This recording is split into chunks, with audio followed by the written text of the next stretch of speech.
ईक्षा Hindi classes में स्वागत है आपका।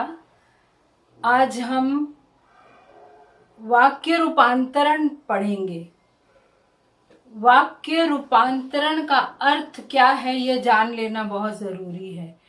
वाक्य का अर्थ तो जानते हैं हम सब। रूपांतरण का अर्थ क्या है? रूप में अंतर लाना, रूप को बदल देना, रूप को परिवर्तित कर देना वाक्य रूपांतरण कहलाता है। तो मैंने एक वीडियो डाला है जिसमें रचना के अनुसार वाक्य के 3 भेद बताए हैं। सरल वाक्य, संयुक्त वाक्य और मिश्र वाक्य। इनको अच्छी तरह एक्सप्लेन किया गया है उसमें। तो परीक्षा में प्रश्न आता है, वाक्यों के भेद बताइए, उनके उदाहरण दीजिए, या फिर वाक्यों को रूपांतरित कीजिए या वाक्यों का रूपांतरण कीजिए। तो उसमें क्या करना होता है? सरल वाक्य को संयुक्त वाक्य में बदलो, सरल को मिश्र में बदलो, संयुक्त को सरल में बदलो, मिश्र को सरल में बदलो या मिश्र को संयुक्त में बदलो। किसी भी तरह से पूछा जा सकता है। या ऐसा भी हो सकता है आपको कहा जाए कि एक वाक्य दिया गया है, इसको तीनों रूपों में एक दिया गया है और तीनों रूपों में होना चाहिए, यानी 2 और रूपांतरण कीजिए। मान लीजिए सरल वाक्य दिया है और कहा गया है कि इसे संयुक्त और मिश्र में बदलिए, तो ये तीनों रूप मिल जाएंगे, सरल वाक्य, संयुक्त वाक्य, मिश्र वाक्य। तो हमने समझा कि वाक्य रूपांतरण क्या है। अब मैं आपको बताती हूं कि किसी भी वाक्य को बिना अर्थ बदले उसका रूप बदला जा सकता है। अगर आपने रूप बदलने में वाक्य का अर्थ बदल दिया तो वह बिल्कुल गलत हो जाएगा रचना के अनुसार। ये मैं रचना के अनुसार वाक्य भेद के बारे में कह रही हूं कि अर्थ नहीं बदलना चाहिए। अर्थ के अनुसार वाक्य भेद जो होते हैं वो अलग टॉपिक है, वो भी मैंने वीडियो में कराया हुआ है। उसमें भी वाक्य बदलने के लिए कहा जा सकता है, उसमें भी वाक्य रूपांतरण किया जा सकता है। वो अलग विषय है, ये अलग विषय है। रचना के अनुसार जो 3 भेद हैं, सरल, संयुक्त और मिश्र, इनके रूपांतरण को रचना के अनुसार वाक्य रूपांतरण कहेंगे, जिसमें केवल 3 भेद हैं, सरल, संयुक्त और मिश्र, और इन्हीं को बदलने के लिए कहा जा सकता है। तो हमने देखा कि किसी भी वाक्य को भिन्न प्रकारों में बदल सकते हैं बिना अर्थ के परिवर्तन किए। अर्थ बदल गया तो गया, गलत, अर्थ नहीं बदलना है। जैसे एक उदाहरण मैं देती हूं। सरल वाक्य हमें दिया गया है, उसने घर आकर खाना खाया। ये एक सरल वाक्य है। अब इसको हम संयुक्त में भी बदल सकते हैं, मिश्र में भी बदल सकते हैं, लेकिन अर्थ वही रहेगा। जैसे उसने घर आकर खाना खाया को संयुक्त में बदलना है तो हम क्या लिखेंगे? वह घर आया और उसने खाना खाया। तो अर्थ नहीं बदला, लेकिन वाक्य का रूप बदल गया। सरल से क्या हो गया? संयुक्त हो गया। अब इसी वाक्य को हमें मिश्र वाक्य में बदलना है। सरल वाक्य क्या है? उसने घर आकर खाना खाया। अब इसको मिश्र वाक्य में हम बदलेंगे तो क्या कर देंगे? जब वह घर आया उसने खाना खाया। अर्थ वही है, केवल रूप बदला, या जैसे ही वह घर आया उसने खाना खाया। तो रूपांतरण करने से पहले आपको सरल वाक्य, संयुक्त वाक्य और मिश्र वाक्यों के बारे में जानकारी हासिल करना बहुत आवश्यक है। बिना उनको समझे आप रूपांतरण नहीं कर सकते। मैंने देखा है सिलेबस में किसी क्लास के लिए केवल रूपांतरण है, किसी क्लास के सिलेबस में केवल भेद दिए गए हैं। तो केवल रूपांतरण आप कैसे करेंगे जब तक आप सरल, संयुक्त और मिश्र वाक्य को समझेंगे नहीं। इसलिए रूपांतरण समझने से पहले इन तीनों को जानना बहुत जरूरी है। तो ये जो इसका मैंने वीडियो डाला हुआ है, वाक्यों के 3 भेद रचना के अनुसार, सरल, संयुक्त और मिश्र, वो एक बार वो वीडियो अवश्य देख लीजिए ताकि आपका कॉन्सेप्ट बिल्कुल क्लियर हो जाए। अब मैं आपको रूपांतरण करके दिखाती हूं। तो सबसे पहले हम देखेंगे सरल वाक्य से संयुक्त वाक्य में कैसे बदलते हैं। तो देखिए, सरल वाक्य है, कोरोना ने फैलकर सबको घर बैठा दिया। कोरोना फैल गया, घर बैठ गए हैं सब, तो ये सरल वाक्य है, कोरोना ने फैल कर सबको घर बिठा दिया। अब इसको संयुक्त वाक्य में हम कैसे बदलेंगे, कोरोना फैला और सब घर बैठ गए, और लग गया। अब कोरोना फैला एक वाक्य है, उपवाक्य है, पूरा अर्थ स्पष्ट है। आपको देखना होगा कि संयुक्त वाक्य कैसे होते हैं। तो संयुक्त वाक्य दो उपवाक्य होते हैं जो स्वतंत्र होते हैं, जिनका अर्थ अपने आप में पूर्ण होता है, लेकिन उनको संयोजक बीच में आकर दोनों को जोड़कर एक वाक्य बना देता है। ये है, मैं फिर से बता रही हूँ, ये है संयुक्त वाक्य। तो यहाँ कोरोना फैला एक वाक्य हो गया, पूरा अर्थ स्पष्ट है, और जुड़ गया, सब घर बैठ गए, ये पूरा वाक्य है। तो हमने सरल वाक्य को संयुक्त वाक्य में बदल दिया, अर्थ वही का वही रहा। फिर दूसरा उदाहरण देखिए, बीमार होने के कारण वह स्कूल नहीं गया। सरल वाक्य है, वह बीमार है इसलिए वह स्कूल नहीं गया। तो ये संयुक्त वाक्य में पलट दिया हमने इसे, इसका रूपांतरण कर दिया। वह बीमार है पूर्ण वाक्य है, वह स्कूल नहीं गया दोनों पूर्ण वाक्य हैं, इनको जोड़ने वाला इसलिए संयोजक है। तीसरा देखिए, शीला के मांगने पर भी मैंने उसे पुस्तक नहीं दी, ये पूरा सरल वाक्य है। शीला ने पुस्तक मांगी किंतु मैंने नहीं दी, तो ये भी यहाँ दो वाक्य हैं, शीला ने पुस्तक मांगी, मैंने नहीं दी, ये दोनों वाक्यों को जोड़ने वाला किंतु संयोजक है और ये संयुक्त बन गया। फिर मुसीबत में घिरा होने पर भी उसने हार नहीं मानी। वह मुसीबत में घिरा रहा किंतु उसने हार नहीं मानी, तो वह मुसीबत में घिरा रहा एक वाक्य, उसने हार नहीं मानी दूसरा वाक्य, दोनों को जोड़ने वाला किंतु संयुक्त वाक्य बन गया। सूर्योदय होने पर कुहासा जाता है, चला जाता है या जाता है, कुहासा आप जानते हो, कोहरा, फॉग। तो इसको, ये सरल वाक्य है, इसको संयुक्त वाक्य कैसे बनाएंगे, सूर्योदय होता है तो कुहासा जाता है, या सूर्योदय होता है और कुहासा जाता है, और भी लगा सकते हैं, तो भी लगा सकते हैं। तो ये तो और संयोजक है। तो आपको स्पष्ट हो गया होगा सरल वाक्य से संयुक्त वाक्य कैसे बनते हैं। अब याद रखिए, अगर आपको संयुक्त वाक्य से सरल वाक्य बनाने के लिए आ जाए तो यही है, इधर से इधर कर दीजिए।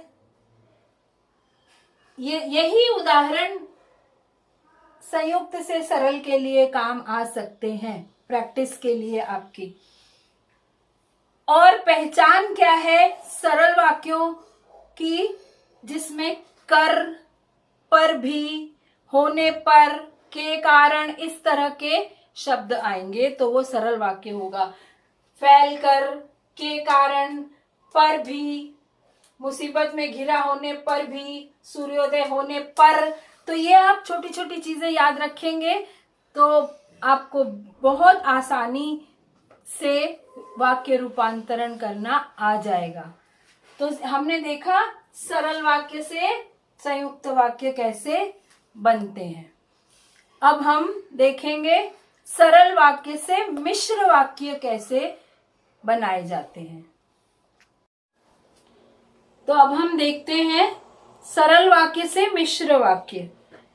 एक बात मैं आपको बता दूं कि जब भी हम वाक्य रूपांतरण करेंगे, वाक्यों का काल नहीं बदलेंगे, टेंस नहीं बदलेंगे। जिस काल को वह वाक्य दर्शाता है उसी काल को रहने देंगे। जैसे मैंने बताया कि वह घर आया और उसने खाना खाया, उसने घर आकर खाना खाया। जैसे ही वह घर आया उसने खाना खाया, तो उसको हम खाना खाएगा नहीं बना सकते, खाना खाया था नहीं कर सकते, वो वही उसी टेंस में रहना चाहिए वाक्य। तो ये जब आप अभ्यास करेंगे तो इस बात का ध्यान अवश्य रखिए। अब हम करते हैं सरल वाक्य से मिश्र वाक्य। तो उदाहरण देखिए, उसने अपने मित्र का मकान खरीदा, ये सरल वाक्य है। इसको मिश्र वाक्य बनाना है। मिश्र वाक्य को जानने के लिए वीडियो देखना पड़ेगा, आपको मिश्र वाक्य समझना पड़ेगा। मिश्र वाक्य में एक वाक्य दूसरे पर आश्रित होता है, वो मिश्र वाक्य होता है। उसने उस मकान को खरीदा जो उसके मित्र का है, जो उसके मित्र का है। यहां पर एक वाक्य दूसरे पर आधारित है, निर्भर करता है। ये मिश्र वाक्य की विशेषताएं हैं। तो जो उसके मित्र का है ये आश्रित उपवाक्य है, और उसने उस मकान को खरीदा ये प्रधान उपवाक्य है। बस मैं एक बार बता रही हूँ, बाकी आप सारा मिश्र वाक्य पिछले वीडियो में समझ सकते हैं। तो उसने अपने मित्र का मकान खरीदा, उसने उस मकान को खरीदा जो उसके मित्र का है। दूसरा उदाहरण देखिए, अच्छे लड़के परिश्रमी होते हैं। इसका मिश्र वाक्य क्या होगा? ये सरल वाक्य है, जो लड़के अच्छे होते हैं वे परिश्रमी होते हैं। तो जो लड़के अच्छे होते हैं ये आश्रित उपवाक्य है, और वे परिश्रमी होते हैं ये प्रधान उपवाक्य है। सभी लोकप्रिय नेता का सम्मान करते हैं। तो जो नेता लोकप्रिय होते हैं उनका सभी सम्मान करते हैं। या हम शुरू में भी कर सकते हैं, जो नेता लोकप्रिय होते हैं उनका सभी सम्मान करते हैं, या उनका सभी सम्मान करते हैं जो लोकप्रिय नेता होते हैं। इस दोनों तरह से हम लिख सकते हैं। ये मैंने समझाया हुआ है सारा पिछले वीडियो में। माँ ने मुझे जल्दी भोजन करने के लिए कहा। माँ ने कहा कि मुझे जल्दी भोजन करना है, ये मिश्र वाक्य हो गया। मेरे घर आने पर बारिश शुरू हो गई, ये सरल वाक्य है। जैसे ही मैं घर आई या ज्यों ही मैं घर आई बारिश शुरू हो गई। तो मिश्र वाक्यों की पहचान क्या है? जिनमें कि, जैसे, जब, ज्यों, ज्यों ही, ये सारे शब्द वाक्यों के बीच में आते हैं। तो आपने देखा कैसे सरल वाक्य से मिश्र वाक्य बना दिए जाते हैं। अब अगर आपको मिश्र वाक्य से सरल वाक्य बनाने के लिए आ जाए तो आप यही अभ्यास कर लीजिए। मिश्र से सरल इन्हीं को इधर से इधर कर लीजिए। जैसे संयुक्त से सरल का अभ्यास हम कर सकते हैं, ऐसे ही इन मिश्र वाक्यों को सरल वाक्यों में इस तरह हम बदल सकते हैं। तो मिश्र वाक्यों में जो, जो ही, जैसे, जब, जिसका, जो, ये सारे शब्द वाक्यों में आते हैं। तो आपको ये स्पष्ट हो गया होगा। अब हम देखेंगे संयुक्त वाक्य से मिश्र वाक्य कैसे बनते हैं। तो देखिए, अब हम संयुक्त से मिश्र वाक्य कैसे बनते हैं। बहुत ही आसान है, आप अब तक तो काफी समझ भी गए होंगे। संयुक्त वाक्य का उदाहरण है, मैं घर आई और खाना खाया। मैं घर आई, खाना खाया, दोनों स्वतंत्र वाक्य, बीच में और, ये संयुक्त वाक्य है। इसको मिश्र बनाने के लिए आपको पता है, मिश्र वाक्यों को बनाने के लिए जैसे, ज्यों, ये सब मैं बता चुकी हूँ। जैसे ही मैं घर आई खाना खाया, तो ये टेंस नहीं बदला है, काल नहीं बदले हैं वाक्यों के। यहां भी खाया, यहां भी खाना खाया। शीला ने पुस्तक मांगी और उसे मिल गई, ये भी संयुक्त वाक्य है। दो स्वतंत्र वाक्य हैं और बीच में और उन्हें जोड़ रहा है। तो हम इसे मिश्र वाक्य कैसे बनाएंगे? जो पुस्तक शीला ने मांगी उसे मिल गई, तो इसमें जो के बाद वाला हिस्सा जो है वो आश्रित उपवाक्य है। मिश्र वाक्य की पहचान है, एक आश्रित उपवाक्य है और एक प्रधान उपवाक्य है। जो, ज्यों, जैसे ही के बाद वाला जो वाक्य का हिस्सा है वो आश्रित उपवाक्य है। तो जो पुस्तक शीला ने मांगी आश्रित उपवाक्य, उसे मिल गई प्रधान उपवाक्य, तो ये मिश्र वाक्य है। मुसीबतों ने उसे घेरा परंतु वह निराश नहीं हुआ, तो ये संयुक्त वाक्य है, परंतु के साथ दो वाक्य जुड़े हुए हैं। मुसीबतों ने उसे घेरा, वह निराश नहीं हुआ, ये संयुक्त वाक्य है। और इसका मिश्र वाक्य कैसे बनेगा? यद्यपि मुसीबतों ने उसे घेरा, वह निराश नहीं हुआ। फिर देखिए, सूर्योदय हुआ और पक्षी चहचहाने लगे, ये भी संयुक्त वाक्य है। सूर्योदय हुआ, पक्षी चहचहाने लगे, दो वाक्यों को और ने जोड़ दिया, तो इसको हम कैसे बनाएंगे मिश्र वाक्य? ज्यों ही सूर्योदय हुआ या जैसे ही सूर्योदय हुआ पक्षी चहचहाने लगे। मैं छोटा था और साइकिल खूब चलाता था।